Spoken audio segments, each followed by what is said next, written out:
नमस्कार दोस्तों, स्वागत है आपका अपने YouTube चैनल FM ज्ञान में। आज के फाइनेंशियल ज्ञान में हम बात करने वाले हैं यस बैंक से रिलेटेड इंपॉर्टेंट अपडेट के बारे में। तो वीडियो को जरूर से जरूर लाइक करिएगा और चैनल को सब्सक्राइब कर लीजिएगा, क्योंकि यस बैंक की जब भी लेटेस्ट न्यूज आती है तभी हम वीडियो बनाते हैं। कोई भी फेक वीडियोस नहीं होते।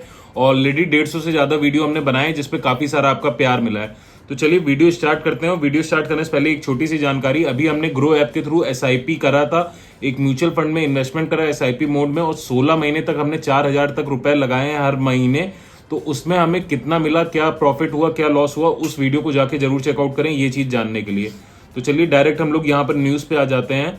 Yes Bank receives ₹244 crore in security receipts portfolio, यानी कि यस बैंक को रिसीव हुआ है 244 crore in security receipt portfolio.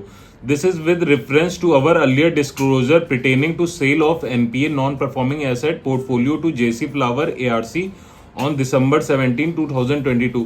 यानी कि जो December 17, 2022 में जेसी फ्लावर ARC को यहाँ पर NPA सेल किया गया था, उसके बेसिस पे अब जाके यहाँ पर यस बैंक ने कंफर्मेशन दिया है कि उसने रिसीव कर लिया है 244 करोड़ सिक्योरिटी रिसिप्ट्स। तो ये एक अपने आप में एक अच्छी बात है। अगर हम बात करें इसके अलावा, yes bank limited on Monday set the private lender secured ₹244 crore, यानी कि मंडे को ये चीज बात निकल के आई थी उनके एंड से ऑफिशियली, जिसमें ये बताया गया था कि सिक्योरिटी रिसिप्ट मिली हुई है फ्रॉम अ सिंगल ट्रस्ट, जो कि है ARC फ्लावर जो है जेसी के, उनके तरफ से मिली हुई थी। और इसके अलावा अगर हम बात करें और क्या चीज इनको ऑलरेडी मिल चुकी है, तो since the amount in excess of underlying carrying value of the trust is more than the materiality threshold as prescribed under the amended listing regulation, यानी कि जो लिस्टिंग रेगुलेशन है रेगुलेशन 30 के अकॉर्डिंग, उसके हिसाब से अमाउंट ऑलरेडी यहाँ पर एक्सेस में था। तो ये चीज को इनको अपने एंड से डिस्क्लोज करना जरूरी था, और इसी चीज को इन्होंने यहाँ पर एक्सचेंज की फाइलिंग में डिस्क्लोज करा हुआ है। इसके अलावा prior to this bank has received ₹366 crore in security receipt portfolio on March 30, 2024 in the relation to sale of NPA portfolio to JC Flower, यानी कि जेसी फ्लावर को जो और यहाँ पर सेल हुआ था ARC, उसमें March 30, 2024 को 366 करोड़ की सिक्योरिटी रिसिप्ट मिल चुकी है।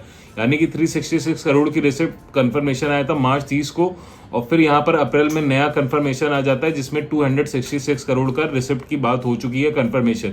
तो यहाँ पर जो इनका NPA है वो आने वाले क्वार्टर में कहीं ना कहीं एक पॉजिटिव आउटलुक देखने को मिलेगा, क्योंकि ऑलरेडी NPA पे बहुत सारा वर्क किया गया है, NPA घटाया गया है बैंक की तरफ से, लेकिन उसके कंपैरिजन में जो पैसा आना था वो अभी काफी टाइम से पेंडिंग चल रहा था, वो यहाँ पर अब पॉजिटिव देखने को मिल रहा है, जो कि आने वाले टाइम में इनके पोर्टफोलियो या फिर आप यूं कह लीजिए नेट इनकम जो होती है बैंक की, ओवरऑल जो प्रॉफिट निकल के आएगा, नेट इनकम मार्जिन के थ्रू मैं नहीं कह रहा हूँ, लेकिन ओवरऑल जो प्रॉफिट होता है, ओवरऑल जो इनकम निकल के आती है, वो कहीं ना कहीं एक फ्लक्चुएट देखने को मिलेगा, एक पॉजिटिव साइड पे देखने को मिलेगा, और ये चीज कहीं ना कहीं बैंक के लिए बहुत अच्छी होने वाली है। इसके अलावा अगर हम लेवल्स की बात करें कंपनी के लिए अभी के लिए, तो अभी जिस लेवल पे उस पे मैं ना बाय की रिकमेंडेशन दूंगा ना सेल की दूंगा। यहाँ पर आप खाली होल्ड करके रखें। हालांकि यहाँ पर अगर आप कुछ टाइम तक होल्ड करके रखते हैं तो जो 52 वीक इसने हाई बनाया था लगभग 30 रुपीज से लेकर 32 रुपीज तक आराम से देखने को मिलेगा आपको आने वाले 3 से 4 महीनों के लेवल में। और अगर यहाँ से गिरावट होती है और अगर 20 या 20 के नीचे आता है तभी नई पोजीशन बनाइएगा, उसके पहले मत बनाइएगा। इसके अलावा अगर आपकी कोई क्वेरी कुछ पूछना आता है तो कमेंट करके जरूर बताइएगा।